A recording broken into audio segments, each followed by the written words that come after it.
So it's Monday, January 30th. In Slovakia, actually. I'm gonna be visiting my dad later on today. But right now, I'm driving. I'm on my way to Slovenská Dubča, which is the place where the Grand Powers are made. I got in touch with the owner, Jaroslav Kuracina, and I'm gonna go see him, and hopefully he'll give me a tour of the factory. So I'm gonna bring you guys along, and I hope you're just as excited as I am. See you in a bit.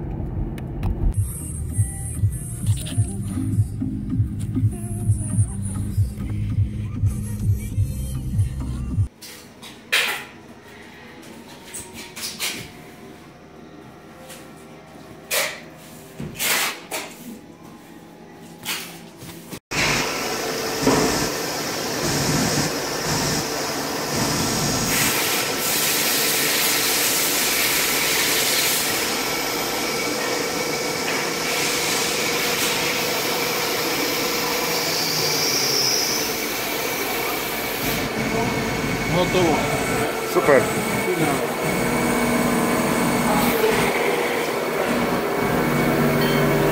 Máme kabel samostatne.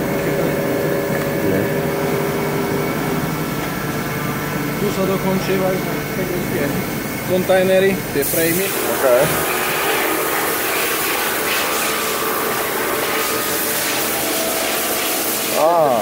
Chápeme sa. Toto je stále akože pomocný materiál, za ktorý sa to drží. Ja rozumiem. Pri poslednej operácii sa to už len prepne a toto sa odfrezuje. Áno.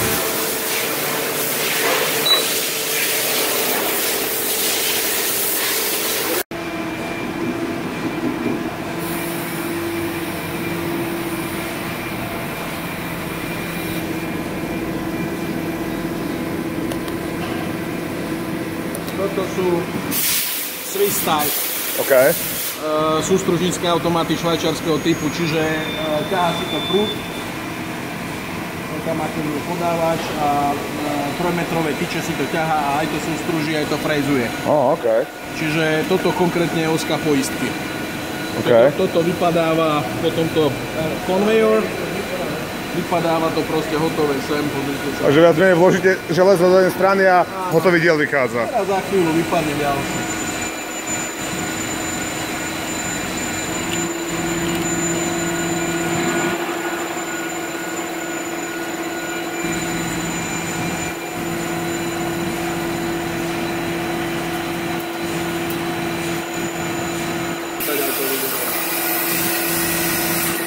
Super.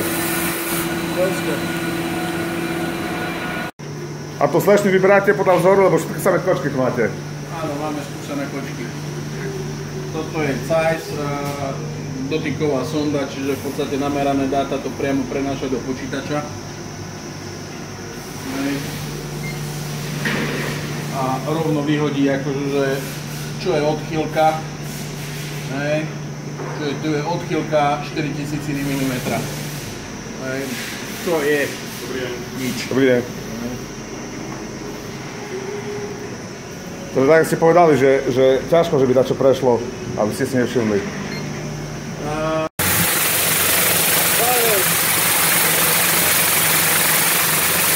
Lešti všetko, hej? Deburing a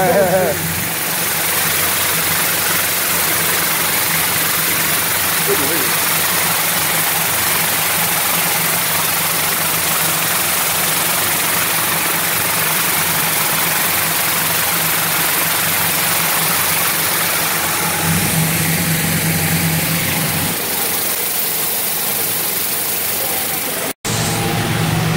Dobrý deň.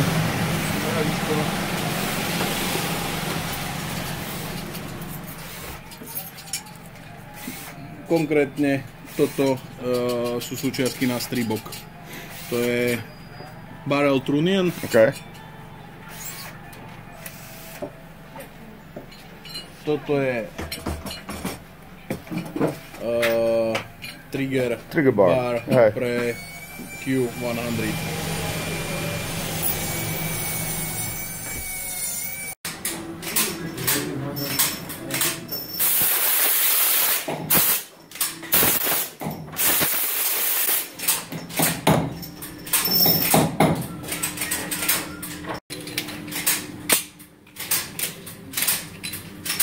Na to diri.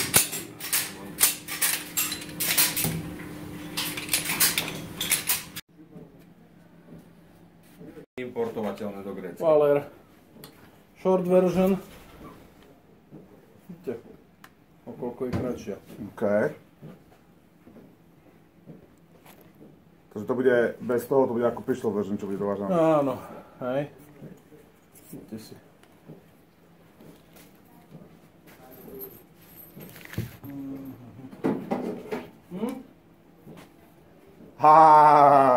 OK.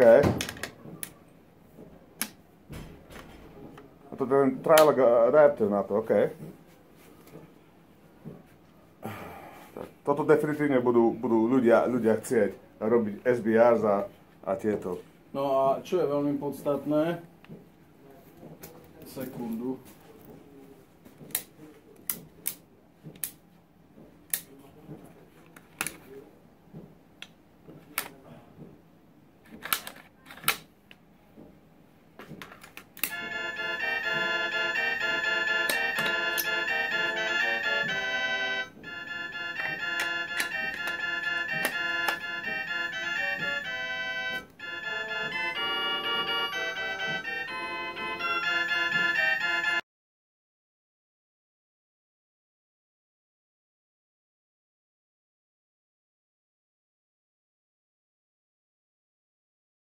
Tak, natiahnuť. Dobre, a môžete.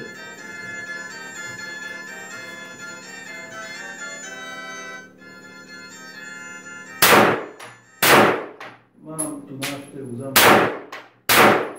Na strelnici. No, toto je fakt ideálne na asociačne. To sa nehybe, to je...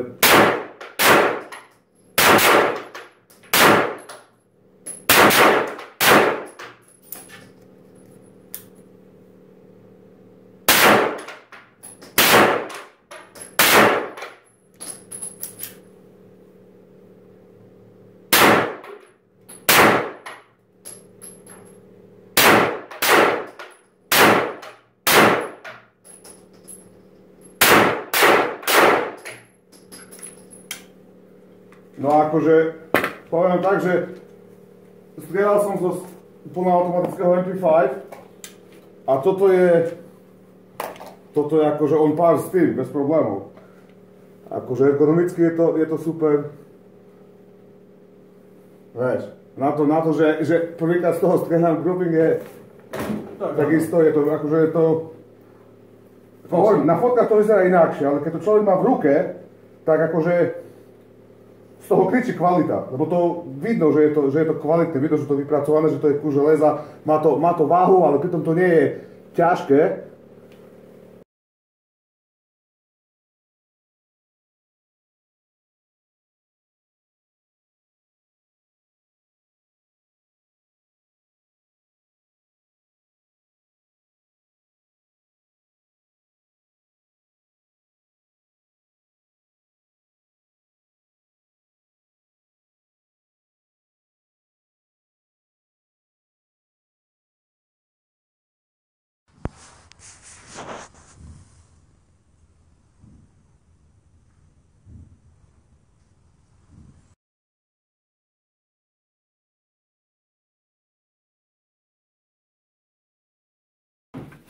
Prvý. Toto bol prototyp, pažba frézovaná z dosky. Hej. No to som videl lebo to bolo originálne, keď ste ešte mali to časy z AR-15, no. Toto bol prototyp. Je cool. Hodne ťažší. No je, samozrejme. A tu je zbierka samopalov. No vidím, všetko možné. Beretta, Schmeiser MP41, Kalašníkov krátky, Kalašníkov dlhý. Ó, slička. Krnkov. Full auto. Jak to je z full auto? To iba dealery môžu mať, či tiež ako zberatelia? Tak ani dealery nemôžu mať, ale ja mám vojenskú licenciu. OK. Čiže ja mám licenciu, že môžem vyrábať vojenské zbrane, môžeme nakupovať vojenské zbrane, môžeme predávať vojenské zbrane, hej. So I just left Grand Power Factory. The owner gave me a grand tour. I got to see his personal collection. I got to see pretty much all the models. I wish all the models they make and all the fancy stuff they do will be available in the USA. I mean, beautiful engraved slides that they do and different colors. You saw I got to shoot the new Stibberg, the pistol carabine, caliber carabine they make, and that thing, if it ever makes into US, it'll be a hit. It's gotta be a direct competition to a sick line of pistol caliber carabines and the other ones. I mean, that thing just screams quality. And from what I understand, if it comes to the US, it should be on the market as a pistol version first for under $1,000. And for all you that can do it and can turn it into SBR or want to put a SIG brace on it or something, they're actually gonna be making the plugs for the back that you can just drill it out, replace it, and put a buffer tube on it and put a stock on it or any AR-15 stock. So I'm really excited. Although I can't have that thing in New York, I might just tell my brother-in-law in Pennsylvania buy one, just have it and play it when I'm over there. Like you can tell, I'm really excited. I just spent over an hour at the factory. He was showing me all these different things. The owner is an excellent guy. If you ever have a chance to go and see the factory, I mean, he's a really nice guy. You can contact him through Facebook, and I'm sure he'll give a tour to pretty much anybody who's interested. Like I said, very friendly. I even got to shoot the Suppressed 22, his own Suppressed 22, and that thing was like a pellet gun. It was awesome. Unfortunately, I don't have that on the video. But Grand Power, great job. Great job. I'm really excited. I'm really happy that I'm shooting them, and I'm actually really proud that they made it in the same country I was made. So as always, everybody, have fun, keep shooting.